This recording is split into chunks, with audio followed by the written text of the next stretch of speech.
Hi, it's Brendan here. Before we get into this week's episode of The Brendan O'Neill Show, I just wanted to remind everyone about Spiked Supporters. Spiked Supporters is our thriving community of people who donate to Spiked. Anyone who gives £5 or more a month or £50 or more a year can become a Spiked supporter and get access to a number of exciting perks. Spiked supporters can comment on articles, get a discount on all items in our shop, and bookmark articles as you browse. Plus, you get free or discounted access to events. It was great to see so many Spiked supporters at my recent live podcast with Julia Hartley-Brewer, and we have plenty of exciting events in store for you. Spiked Supporters is our way of saying thank you to all of you who fund our work. Spiked is completely free, and yet you still hand over your hard-earned cash to make sure that anyone, anywhere can read us. We're really grateful for that.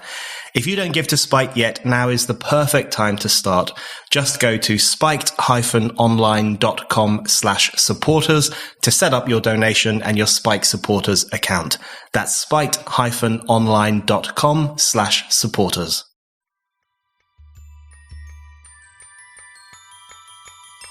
The LGB Alliance have been called a hate group simply by virtue of the fact that we don't have a T in our name, and it's all because we disrupt the narrative. The narrative has been, you support LGBT rights, you support LGBTQ rights, you support LGBTQIA+ rights. You must support all those things as if they all belong together. Otherwise you're transphobic, you're homophobic, you're a bigot. So we resuscitated the idea that same-sex sexual orientation is a thing, and that is why we are considered so dangerous, and there is this campaign against us. Hello and welcome to The Brendan O'Neill Show with me, Brendan O'Neill. This is a podcast in which an esteemed guest joins me to talk about the big ideas, the bad ideas, the problems and the controversies of life in the early 21st century. In this episode, I am delighted to be joined by Bev Jackson. Bev is one of the founders of the LGB Alliance. She has a long history of fighting for gay rights. She was a founding member of Britain's Gay Liberation Front. She's also worked in the area of refugees' rights and on various other progressive causes. Bev has been a teacher, a university lecturer, and a translator. She's author of A Month with Starfish, volunteering with refugees on the Greek island of Lesbos. Bev and others founded the LGB Alliance in 2019 to advance the interests of lesbians, gay men, and bisexual people, to stand up for the rights of same-sex attracted people. The LGB Alliance will be holding its 2021 conference on Thursday, the 21st of October, discussing everything from how gender identity is erasing the gay experience in gay rights to the importance of standing up for free speech in a time of cancel culture. More details about the conference can be found at lgballiance.org.uk. So, Bev, my first question for you, I guess, is a very basic standard one, which is why you and your colleagues felt the need to set up the LGB Alliance. What do you think was missing, or what had gone missing, or what had gone wrong with gay rights politics and lesbian rights politics, which made you feel that this new organisation was necessary? Well, thanks for asking that, Brendan. And what happened was that we noticed that when Stonewall changed direction in 2015, that the rights of LGB people in particular were gradually sliding away. And in particular, when they changed to gender rather than sex, that had serious repercussions for LGB people. And we assumed that we could just discuss it and we could arrive at a better compromise position. And so we made many efforts independently. Kate Harris and I did not know each other. Kate used to work in Stonewall, and I was a founding member of the Gay Liberation Front. I never expected to have to get involved in gay rights politics 50 years later, but there you go. Anyway, we met, and we had both been trying independently to contact Stonewall and say, listen, something's going wrong here. Let's talk about it. And they just flatly refused both to talk to Kate. Kate and Johnny Best put out a petition, which was signed by 10,000 people, calling on Stonewall to engage. They ignored it. I wrote a very, very long letter trying to engage, and they ignored that. And when Kate and I met in April 2019, we continued to try and engage with Stonewall. And the reason we had to found LGBT Alliance is that they just refused to talk to us. The mantra was no debate, and it just wasn't possible. And that's why we thought, well, okay, if they absolutely won't talk to us, we'll have to found LGB Alliance in order to revive, basically, the gay and lesbian rights movement. So I want to come back to that issue of no debate, because that's a recurring theme in the discussion around the kinds of issues that you are interested in, the lack of debate. So I want to come back to that specifically. But first, you mentioned the word gender there and the shift towards gender within Stonewall and, of course, within many other organizations too. And I want to tease out with you what impact you think that embrace of gender and gender ideology has had on the rights of same-sex attracted people, which is how we used to refer to gay people and lesbians, and it's how you guys refer to it in the purpose of the LGB Alliance. You say this is about advancing the interests of lesbians, gay men, and bisexuals, and standing up for the rights of same-sex attracted people. So very clear use of that word sex rather than gender. So if you could just outline what impact you think it has when gender is embraced above the idea of sex itself. Well, let's remember that roughly 69 countries around the world criminalize activity between people of the same sex. And that is very clear. It's biological sex. And fortunately, we in the UK, sex between men was decriminalized in 1967. And gradually we've moved towards a situation in which sex between people of the same sex has become more accepted. And it has always been the case that this is about same-sex sexual orientation, and that is what is protected in the Equality Act. Now, when you start talking about gender, you get into a very misty area because people use that word in three different ways. And I think this is something I'm going to keep coming back to, Brendan, as we talk to each other, is what do words mean? Mm. And, you know, we have to, in order to communicate, we always have to know what we're talking about. And the word gender is used in at least three different ways. I mean, some people use it as a synonym for sex, you know, like in gender pay gap or something. Some people use it, as I would use it, to talk about stereotypes, you know, that you expect a girl to behave in certain ways, or expect a boy to behave in certain ways. Those are stereotypes which we all, I think, on all sides of this argument, want to overcome. So that's gendered stereotypes is a negative word. And then there's this third meaning, gender, in the sense of some sort of inner essence that you've got, that you can have an inner essence of male inside a female body. Now, for those people who have that, who feel that they have a gender or a gender identity, you know, I appreciate that those people have that feeling or belief. It strikes me as a kind of spiritual thing, a kind of a male soul inside a female body. I don't have one of those, and I personally think it's a very sexist idea, the idea that if you've got a male body that you ought to be a certain way, and if you're a different way, then you're more female. I think that's a very sexist concept. But what has it done specifically for gays and lesbians? Well, what it's done specifically is it has sort of blurred and, in a sense, I don't like to use the word erase because gets a bit overused, doesn't it? But it obscures what homosexuality is. Let's use that word, homosexuality, same sex. It's the same sex. If you say same gender, if you tell me you're a woman, and therefore it's fine for you to go on a lesbian dating site because you're attracted to other women. And I mean, this makes a nonsense of what homosexuality is all about. It just it gets rid of it. And this has real life consequences. And I think the real life consequences have always been from the beginning much clearer for women, for lesbians, than for men. And that's why, you know, LGB Alliance was set up by two lesbians, because we saw from the beginning this is having really a real life negative impact on lesbians in many different ways. Okay, I want to come on to the question of lesbian rights in particular, because I think you're right. It's similar to the broader trans discussion, which also impacts more on women than it does on men. I think that's very clear in how it relates specifically to the question of gay people and lesbians. It has a greater impact, as far as I can tell, on lesbians and on lesbian rights and on the very idea of lesbianism, which gets called into question if a male person can identify as a lesbian, can enter into a lesbian spaces, can go onto lesbian dating apps, can take part in lesbian protests and lesbian pride and so on.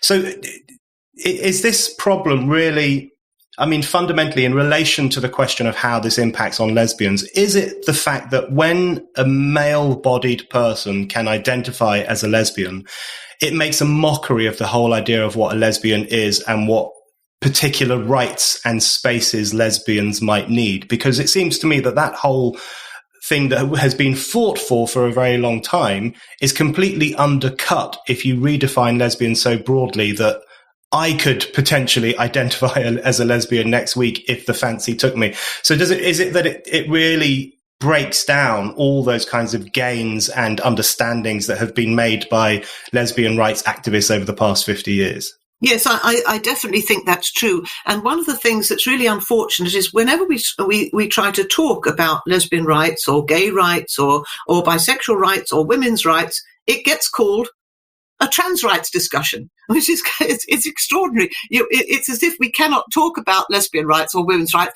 Oh, it's about trans rights. No, it's actually not. It's about our rights and not the rights of this other group of people. We have a lot of unscrambling of the omelette to do. Because when the T was added to LGB, and so many young people in particular have grown up with LGBT being a natural kind of cluster of letters, there's no questioning of why these letters belong together. They don't belong together because LGB is about sexual orientation. It's about relationships. It's about the kind of relationships that you want to form sexually in particular. T is about something else entirely. And trans people who call themselves trans, and that's an enormous variety of different kinds of people who have, as far as I can see, rather little in common with each other, and we could talk about that. But it has to do with their identity, the way they see themselves. Now, I mean, this whole thing about gender identity I see as something rather artificial and unfortunate that's been stuck in between biological sex, people are male or female, and individual personality. You and I each have individual personalities, and I've got millions of different identities, or my identity is made up of millions of different things. I'm a woman, I happen to be a mother, I'm a lesbian, I'm a translator, I'm European, I'm British, I'm Dutch, I'm millions of different things, and those all go up to make your identity. I don't have a gender identity. As I say, I find that a sexist concept. But this has really confused things for lesbians. But the way that you presented it as sort of incursions onto lesbian spaces is one really important area. The fact that lesbian dating sites are kind of 40 to 50% made up of male-bodied individuals who call themselves lesbians. And of course, this wouldn't be a problem for somebody like me. I would just say no, thank you, and whatever. But I mean, it's young people I particularly think of. Can you imagine, a young girl, 18, 19 years of age, looking for her first girlfriend and thinking, oh, that person looks male. I think I'll say no. They say politely no. And then some people, not all, but some people will aggressively say why. And then they have to try and figure out how to say no without being transphobic. And some very unfortunate exchanges occur there. But there's another area which is, I find, even more disturbing than that. And that is the sort of just the way that the whole word lesbian is being kind of trashed. And therefore lesbian lifestyles and existence is being trashed. And you've heard maybe that some of the ex-clinicians from the Tavistock saying that lesbianism is the bottom of the heap. So young girls who find themselves attracted to other girls, they don't want to be lesbian. It's not cool. It's not cool to be lesbian. If they're a bit butch, their peers at school will say, oh, you're cool, you're trans. And they'll think, okay, maybe, I don't know. And what that leads to is really, I think, that the worst part of this, which is roughly 40,000 girls and young women on GoFundMe raising money to have their breasts cut off. 75% of the teens being referred to the gender clinic are girls, and they're same-sex attracted. 70% of them are attracted to other girls and 20% bisexual. This is an LGB issue above all. Sorry, that was rather a long kind of answer. That was a very clear and very useful answer. And it brings me on to some related issues I wanted to touch upon with you in relation to some of the stuff you've just said there. In terms of the denigration of lesbianism, I think one of the things I find most striking is in the rather eccentric discussion that we now have around the so-called problem of women who are only attracted to biological women. What I find, and you will find some trans activists, as you say, not all, but some who will describe that kind of attraction as genital fetishism, for example. Why are you fetishizing a person's genitals? Can't you be attracted to a lesbian who also happens to have a penis? You see these kinds of discussions, particularly now. They might sound rare and crazy to those of us who are not enmeshed in youthful online culture. But if you look at websites like TikTok and other places where much younger people hang out, they do have these kinds of discussions. They do use this kind of terminology. And it strikes me that we're almost reversing to a view of lesbians in particular as somehow perverted. There's something wrong with them. You know, what is wrong with you that you would only be attracted to someone of the same sex? Isn't that creepy? Isn't that weird?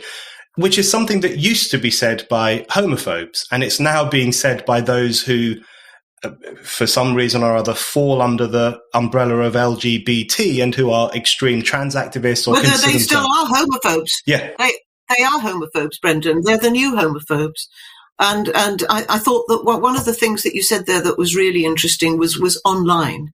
And it's got very much to do with this online culture, hasn't it? Because if you are if you spend, and I think a lot of these people spend like a lot of their lives online with this maybe online sort of virtual avatars and so on. And so live a kind of disembodied existence, which encourages a kind of estrangement and alienation from their bodies. I mean, I spoke to one American psychotherapist who, you know, in treating patients, say, from the age of 15 to 25, some of them don't have any concept of what homosexuality is because they think it's kind of rude to refer to your genitals. You're not supposed to. You're not supposed to talk about genitals. That's yuck. You're supposed to only talk about how you are in your mind. And this strikes me as very much to do with this exaggerated emphasis on an online existence. And you sort of find yourself wondering how many of these people are able to have real sexual relationships as opposed to whatever they do and get up to online. Hi, it's Fraser here, producer of this podcast. If you're a keen internet user like myself, then you need to know about ExpressVPN. Using the internet without ExpressVPN is like walking your dog in public without a lead. Most of the time, you'll probably be fine. But what if one day your dog wanders off a bit too far and ends up in the wrong hands? The internet is so easy and convenient to use nowadays that we assume it's all secure too. But the truth is, every time you connect to an unencrypted network, say in a cafe, a hotel, a restaurant, or an airport, your online data is not secured. Any hacker on the same network can gain access to and steal your personal data. That could be your passwords, your financial details, or anything else you've done online. It doesn't actually take that much technical knowledge to hack someone. Just some cheap hardware is needed, and even a smart 12-year-old can do it. Your data is incredibly valuable in the wrong hands as well. Hackers can make up to £1,000 per person selling personal info on the dark web. But you don't have to be vulnerable to hackers. You can use ExpressVPN. ExpressVPN creates a secure encrypted tunnel between your device and the internet. Hackers then can't steal your sensitive data. Then your internet is super secure. It'd take a hacker with a supercomputer over 1 billion years to get past ExpressVPN's encryption. All of this sounds complicated and technical, but ExpressVPN is really easy to use. You just fire up the app and click one button to get protected. And it works on all devices, phones, laptops, tablets, and more, so you can always stay secure on the go. The thing I love about ExpressVPN is that it's not just about the security. One of the best features is that it allows you to pretend you're accessing the internet from a different country. That can open up a whole new world of internet content that you never knew existed. You've got to try it. So, secure your online data today by visiting expressvpn.com/Brendan. That's expressvpn.com/Brendan. And you can get an extra 3 months for free. expressvpn.com/Brendan. On that issue of woke homophobia, as people have referred to it, the way in which there has been, in my view, a quite clear rehabilitation of homophobic ideas, a sense of disdain or disgust for people who are same-sex attracted or who insist on rights and spaces for same-sex attracted people. There is this growing disdain amongst the new homophobes, as you refer to them. And you mentioned earlier the rising number of girls who are going to gender identity clinics, to Tavistock, to other places. And the problem there, as you have talked about and others have too, is there does seem to be a situation where most of these girls are same-sex attracted. They are lesbians. They are becoming lesbians. They're discovering that sexuality. And they're almost being put through a process of being corrected, of being medically corrected. So if you're tomboyish, maybe a bit butch, or you're a girl who prefers girls, maybe the truth is you are a man and you need to be corrected and put into the right body. And so we've ended up, haven't we, in a situation where we are giving drugs to young lesbians in order to correct what is considered to be their wrong gender or their problematic approach to life. Yeah, and you know what that's called, don't you, Brendan? It's called conversion therapy. That is conversion therapy. That is, and that is why the most difficult issue that we have to explain to people is the issue about the attempts to enforce a ban on conversion therapy. It is unbelievably complicated to explain why we oppose this ban. People think, well, how could you possibly be opposed to a ban on conversion therapy? So can I try and explain that now? Please. First of all, if you look at conversion therapy, about sexual orientation, then everybody thinks of those horrific images of people being attached to electrodes and having given electric shock therapy in order to try and cure them of their homosexuality. That is, of course, utterly disgusting, and fortunately we have not seen that in the UK since the 1970s. Although there may be certain religious sects that try to talk people out of their sexual orientation. I know nothing. I'm not an authority on religious practices. But we know that it isn't possible anyway to talk someone out of their sexual orientation. It's not possible, and it's cruel and disgusting to try. I'm very clear on that. We are very clear on that. We totally oppose it. We do not think that it's necessary to bring in new legislation to ban it, because legislation exists. It doesn't happen in clinical contexts and in religious contexts if there is any, or family contexts, if there is any abusive situation. Laws already exist to prohibit that. So as far as sexual orientation is concerned, we do not think that a ban on conversion therapy is needed now at this point in time in the UK. But what has happened is that those who are advocating a ban on conversion therapy have added to sexual orientation or gender identity. Now, that is a completely separate issue. It's a completely separate issue. And then you drill down and see what is it that the people who are advocating a ban on gender identity conversion therapy, as opposed to sexual orientation, which we've dealt with, what do they want exactly? And the best place to look for that is the laws that have been passed in Australia, which MPs in the UK Parliament have recommended as good models for what we need in the UK. And you look in Victoria and you see that if a girl comes to a gender clinic, girl age 14, 15, and she says she's a boy, she's very sure she's a boy, she's not questioning, but she's absolutely sure she's a boy, then the only way to deal with that is to affirm that and to put her on puberty blockers, which inevitably leads to a path towards cross-sex hormones and the rest of it. If you don't do that, if you do not affirm, then you are accused of conversion therapy, and there's up to 10 years in prison for that. So that is what they want to enforce. And in fact, it's very interesting. I recently spoke to a GP in the UK who spoke to me confidentially about the increasing number of girls that he's seeing at his surgery who say that they're boys. And he was worried about this and contacted the GMC, and they said, well, I mean, if they're boys, then you must make sure that you must affirm that, and you must send them to the gender clinic, because if you don't do that, you are imposing your own ideology, which is, now this is upside down, isn't it? What are we talking about here?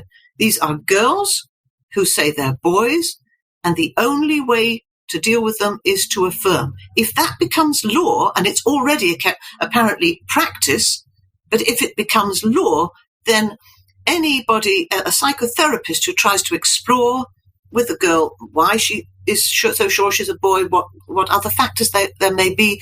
We know that autism spectrum is an important factor, up to 30%. We know that there are often difficult, complex family circumstances, and we know above all that there's often homophobia, either in the family or in the circle, and certainly online influences play a huge role. So what we're seeing here is this so-called ban on conversion therapy for gender identity is the opposite. It's the opposite. It's trying to impose conversion therapy on teenagers, most of whom would grow up LGB if not medicalized. And that's why, so we must separate them. You cannot deal with gender identity and sexual orientation together, or you get into a huge mess. And that is our message. But as you can see, it's very complex. Anybody who's not familiar with this material will probably have to listen to that explanation 4 times to understand what I just said. No, that was very clear indeed. And I think that's a really important argument to have in the public arena, given the growing numbers of young people, especially young girls, who are going through life-changing treatment, the consequences of which are not entirely understood. We know that there is a strong element of regret in some of these cases, and we know that there are family tensions and difficulties when a child transforms quite radically over a period of time. So I think talking about the way in which the supposed ban on conversion therapy is actually an enforcement of a different form of conversion therapy, I think, is a very important discussion to be having. Yeah. And can I just talk? You mentioned regret. Can I just point out that one of a lot of false statistics are bandied about. There's false suicide statistics, and there's false statistics on detransitioners. They say, oh, you'll often hear 1%. It's less than 1% have regret.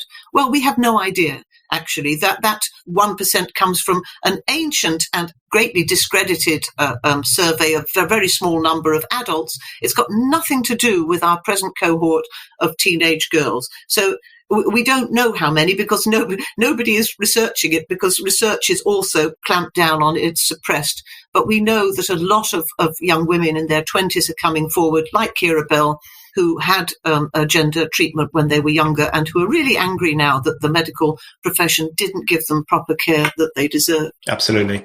Okay, what you've just outlined there is another good reason, as you say, why biological sex and gender identity need to be kept separate. These are different things. And I want to talk to you a little bit about biological sex. Now, unfortunately, it has become virtually a form of hate speech to argue that biological sex exists, that biological sex is binary, that sex is immutable, that you're born a certain sex and you will die the same sex. So those were traditionally understood as biological facts, things that most people appreciated and understood and learnt at school. They have very swiftly become a form of hate speech. If you were to express these ideas in public now, as we see in relation to someone like, most recently, Kathleen Stock, for example, but many others too, you will be hounded and harassed and demonized and no platformed. So just to kick off this section of the discussion, I want to ask you if you could just outline how you understand biological sex and why the LGB Alliance argues that sex is an immutable phenomenon. I'm not a biologist, but I do know that the most important feature in distinguishing between males and females is small gametes, large gametes. There are no medium-sized gametes. There are ova and there are sperm, and we don't have spurgs or spegs or any of those things. And I would invite anyone to go online to the many discussions of this, explaining what the difference is between small and large gametes.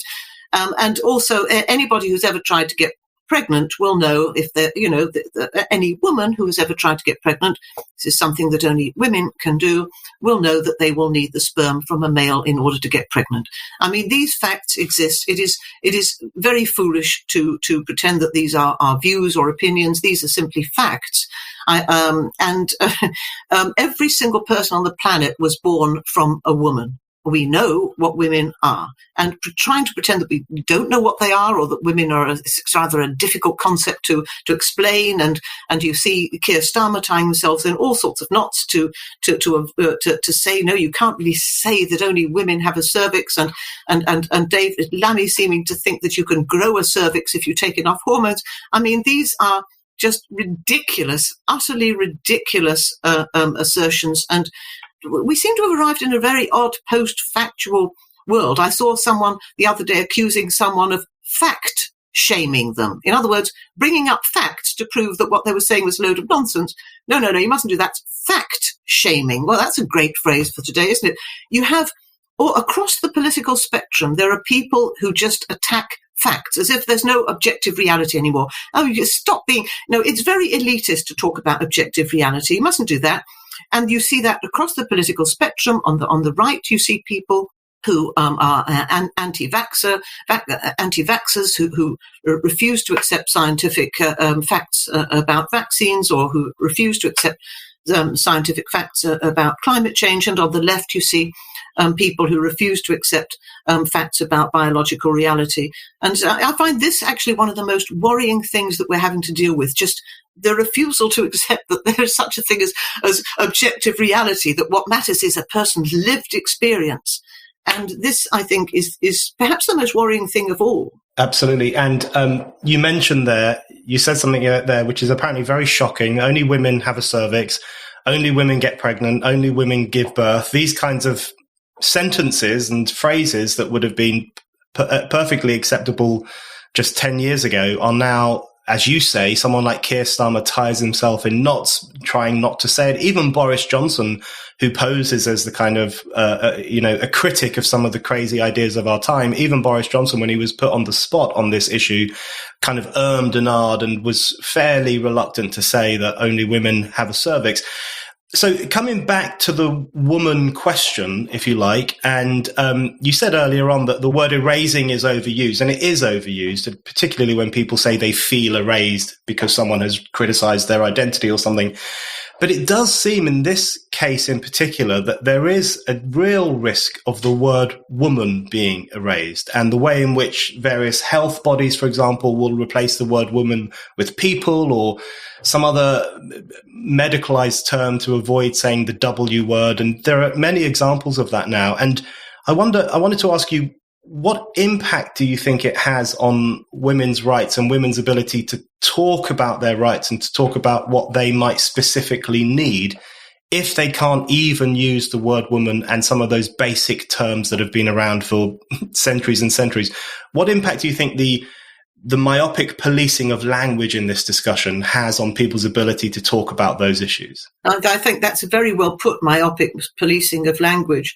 And with the worst examples we've seen were with the ACLU, which was once, it's called the American Civil Liberties Union, now actually rewriting the words of one of the greatest feminists of the 20th century, Ruth Bader Ginsburg, and pretending that she said people instead of women. That was a shocking example. And also the Lancet, which was once a respected medical journal, with its bodies, not even living creatures, but bodies with vaginas. I mean, we've seen some really shocking examples, but we did notice that the Prostate Cancer Association refused to change, said no, we must use the word men because we want to make sure that as many people as possible are reached. So it's a completely misogynistic drive.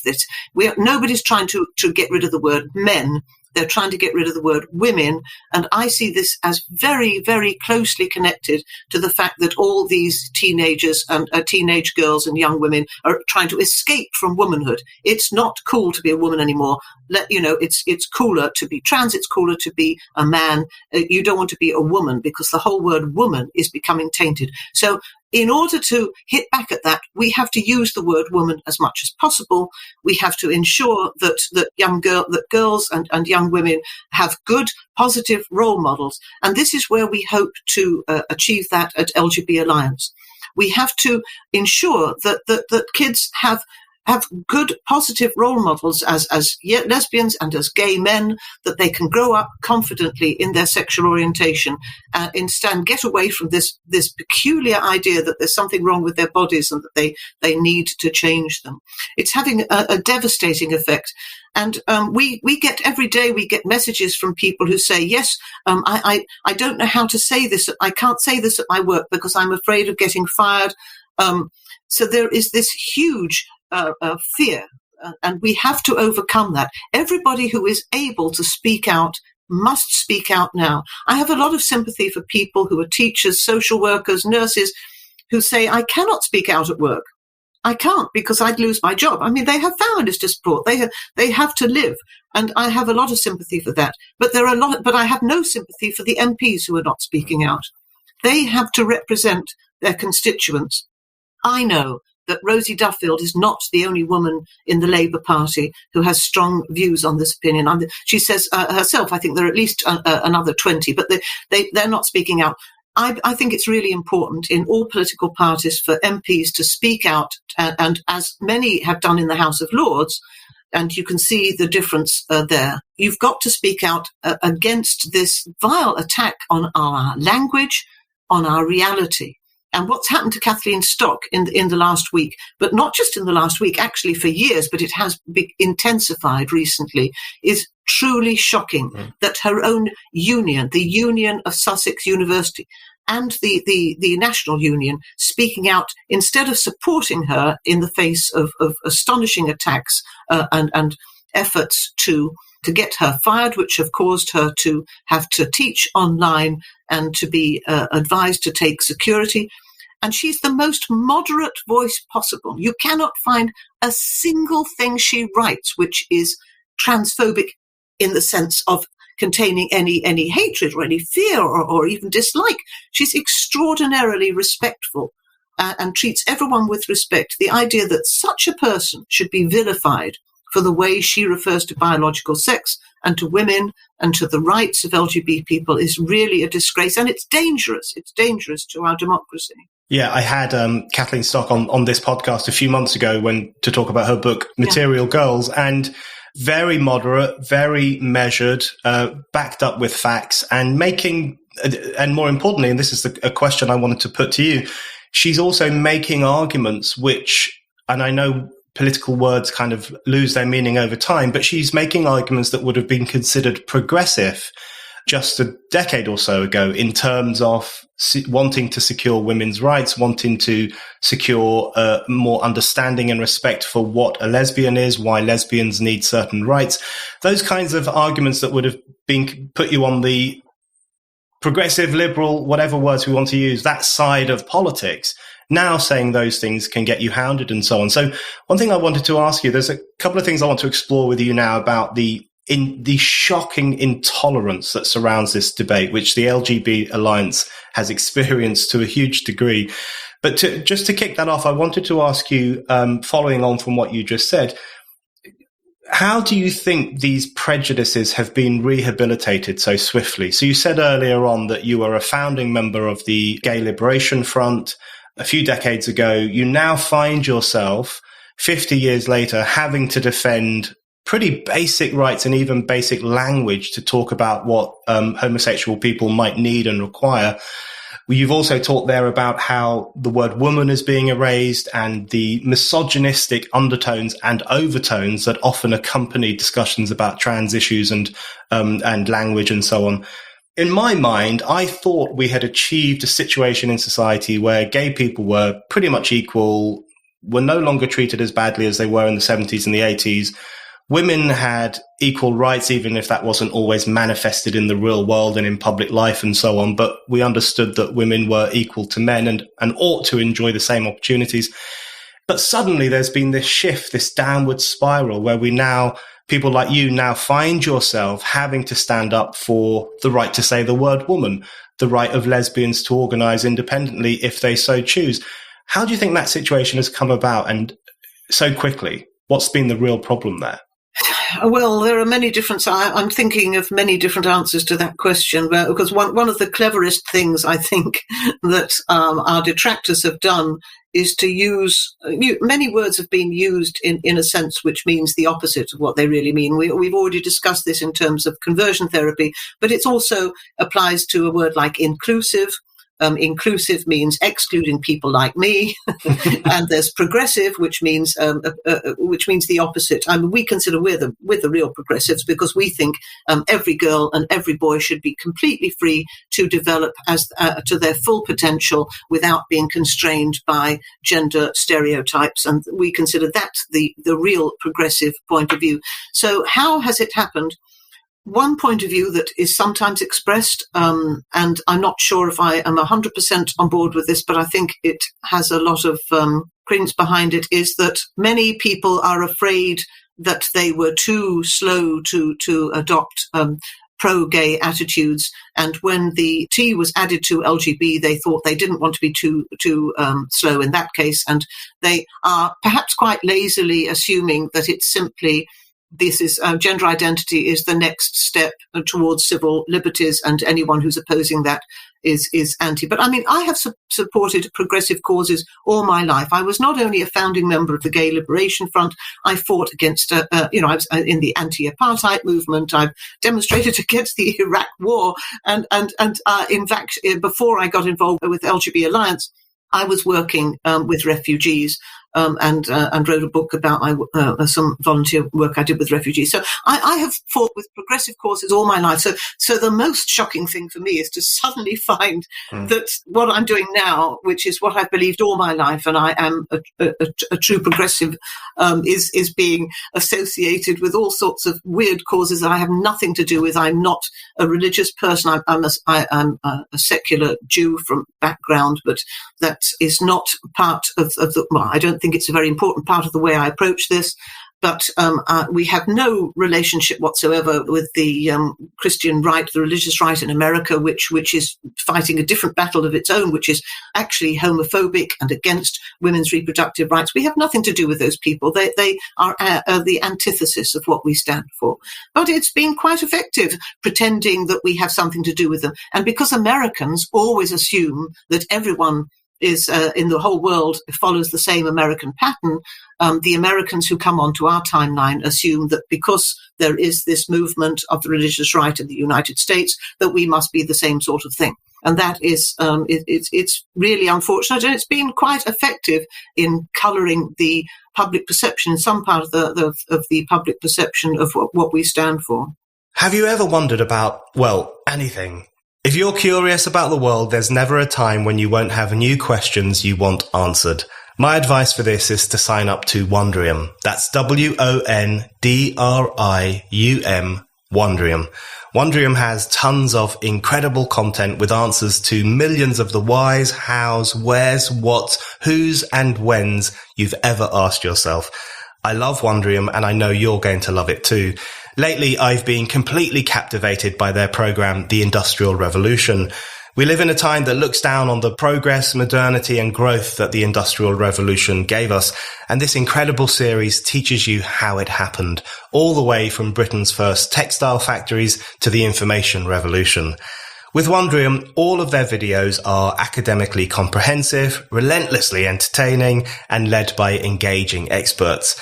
And if you don't have time to watch the videos, then the Wondrium app has a great feature that lets you listen along to the content, just like a podcast. I know you'll love Wondrium, so I've arranged a special limited time offer for my listeners, a free month's trial of unlimited access. To get this offer, sign up now through my special URL, wondrium.com/Brendan. That's wondrium.com/Brendan. There is so much you can learn in a month, so sign up now at wondrium.com/Brendan. Yes, I want to come on to that question of the colouring of perceptions and the methods that are used to depict a group like the LGB Alliance as a hate group, which doesn't deserve charity status, which doesn't deserve to be on any online funding platforms, which shouldn't be invited to party conferences. The ruthlessness and the intolerance with which any group such as yours is attacked and demonized, I think actually for a significant section of the public, I think that probably makes them want to find out a bit more and to find out why there is this extraordinary intolerance to one group of people or to one particular argument.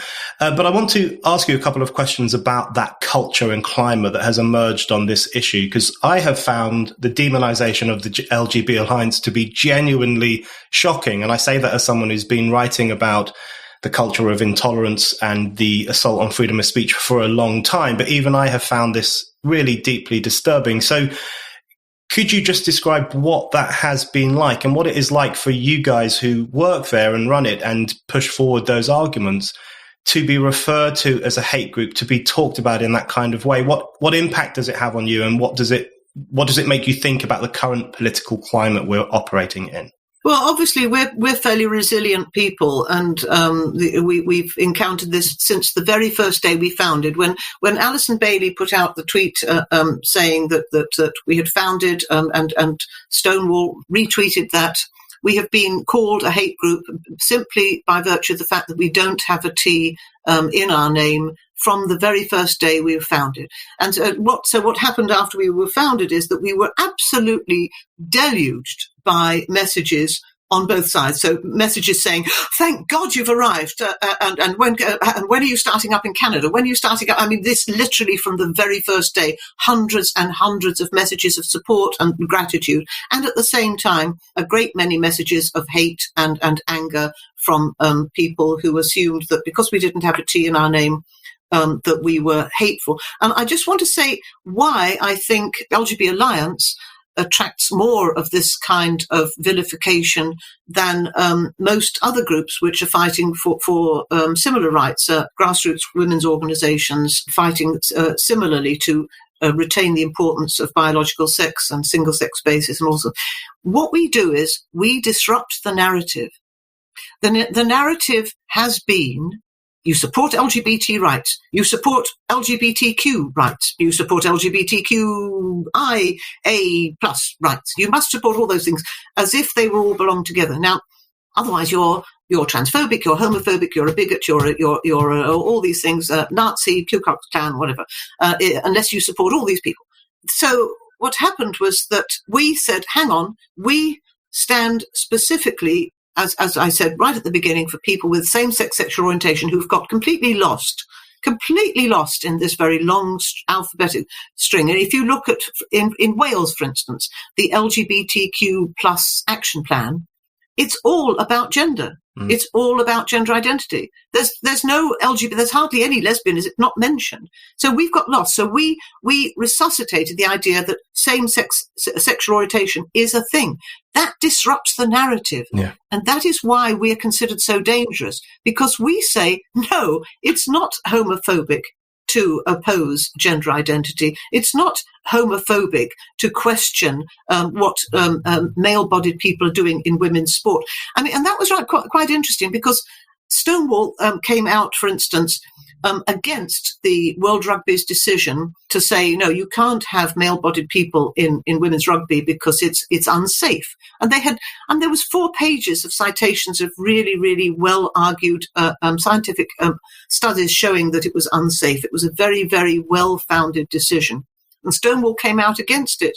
And I think this is awful. This brings the LGBT rights movement into disrepute. The idea that it's somehow homophobic to stand up for women's rights. And so we disrupt that narrative. We say no. And when I rejected Stonewall's decision or position on this issue and said LGB Alliance supports safety and fairness in women's sport, we got far more support than the opposite. We believe we represent a very, very substantial proportion of LGBT people, and we disrupt that narrative, and that is why we are feared and hated by our detractors, because they know we're right, and they know that once the message gets out there, people will support us. All they have to do is to call us horrible names and to try to stop us speaking. And the way they stop us speaking is if we're invited on, we have never been on BBC television. But once we were invited on BBC television, this was Newsnight wanted somebody from Stonewall. Stonewall wouldn't come on. That is the tactic. And therefore, because they couldn't present both sides, we were disinvited. By refusing to engage with us, we don't get on. So those are the two tactics, suppression and vilification using horrible names, and it's all because we disrupt the narrative. We show, no, it is not homophobic to question these practices, to say that we don't need rainbow-coloured police cars or rainbow-coloured trains in order to treat everybody decently. It's not necessary for NHS nurses to wear little badges saying that they support LGBTQ plus people in order to expect for everybody to be treated properly. We disrupt the narrative, and that is why there is this campaign against us. I think that's a very good point, and one that often gets overlooked, which is that frequently campaigns of censorship or campaigns of intolerance, they seem like they are driven by a sense of authority and a sense of wanting to assert one's authority over those who are wrong. But actually, they often come from a point of defensiveness and an unwillingness to defend one's own argument. In Stonewall's case, it's argument that gender is more important than sex and so on. And so therefore, they go for demonization. They go for the easy approach of saying, well, our opponents are just the scum of the earth, and therefore we don't need to engage with them, and it would be problematic if we did.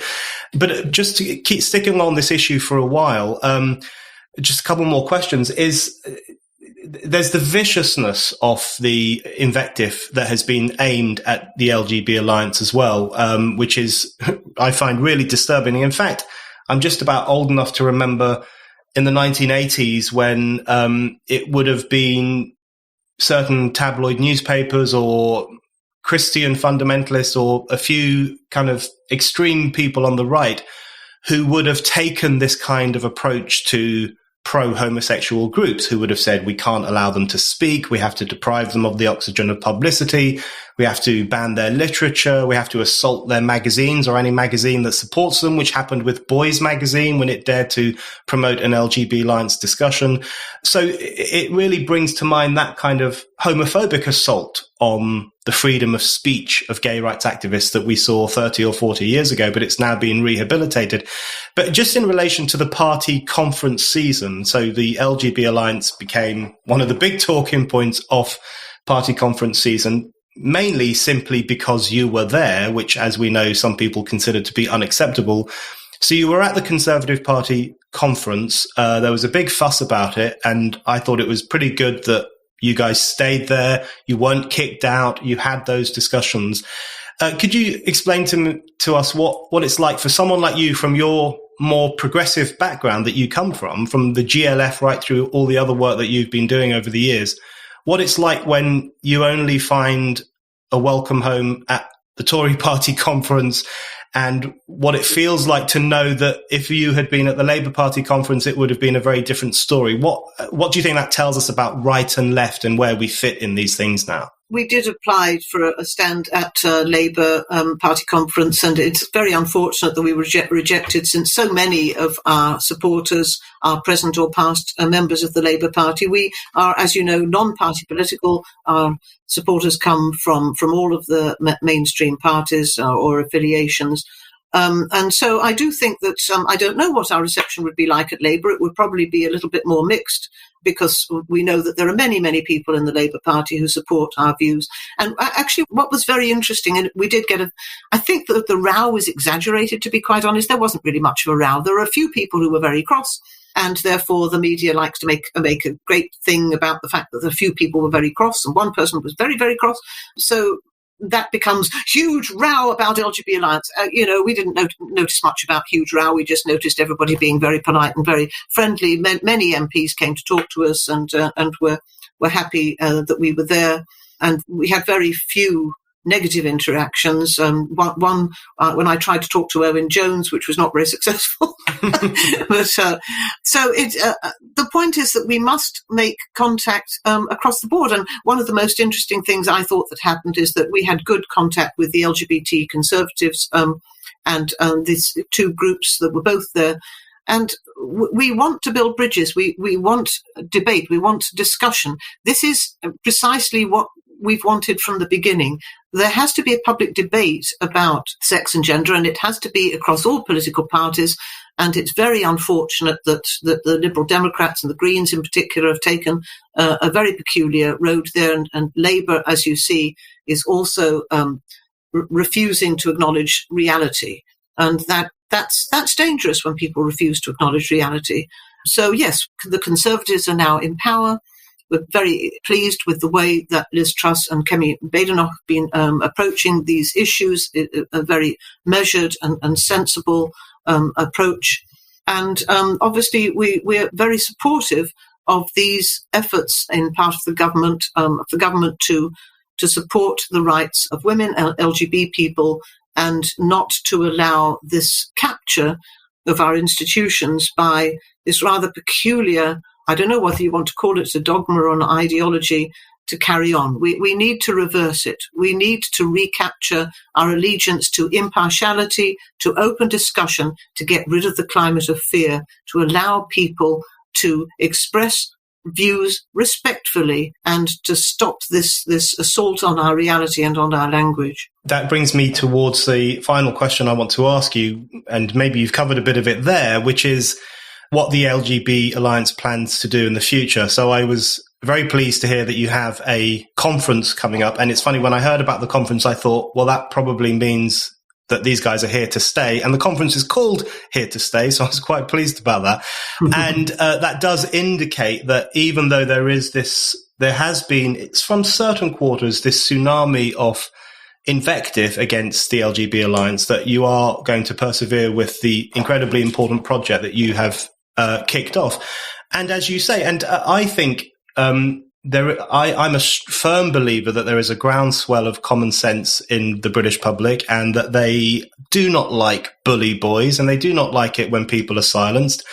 And there has been a much broader acceptance of gay rights and women's rights in recent decades, and they probably do not like the sight of a gay rights group being vilified in the way that you have been. So I think there's a lot of that to tap into. But what do you see the LGB Alliance doing in the future? What road do you see it taking in order to pursue those aims you've just lined out now, in terms of defending reality, defending reason, and defending the freedom of gay people to organise as they see fit?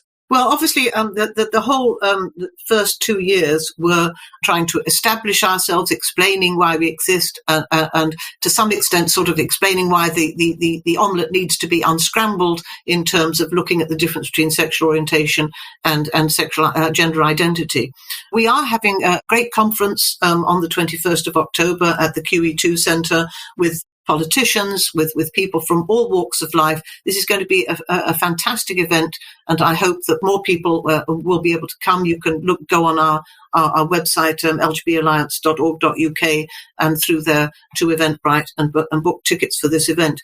What we want to do, now that we're a registered charity, of course, since we've only been a registered charity for a couple of months, and we've been sort of organising in this new way, which also takes time to put all the structures in place.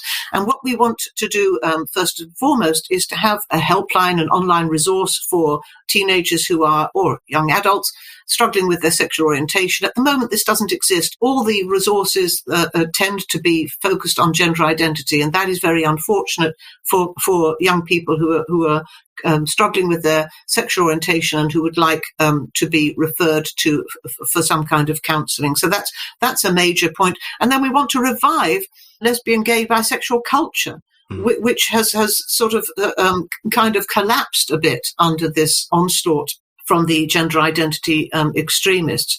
And that's a really important thing. We want to do polling to find out what people really think, but polling without leading questions and without self-selecting respondents, which is what we've had in the past.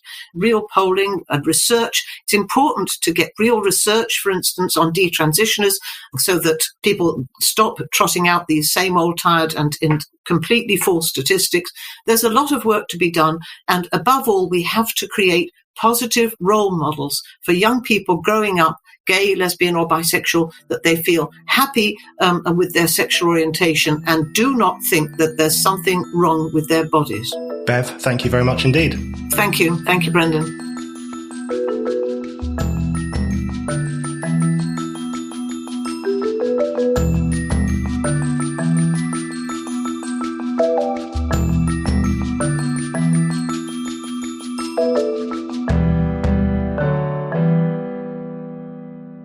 Thank you for listening to The Brendan O'Neill Show. We'll be back with another guest and more discussion. Don't forget to subscribe, and in the meantime, keep reading Spiked at www.spiked-online.com.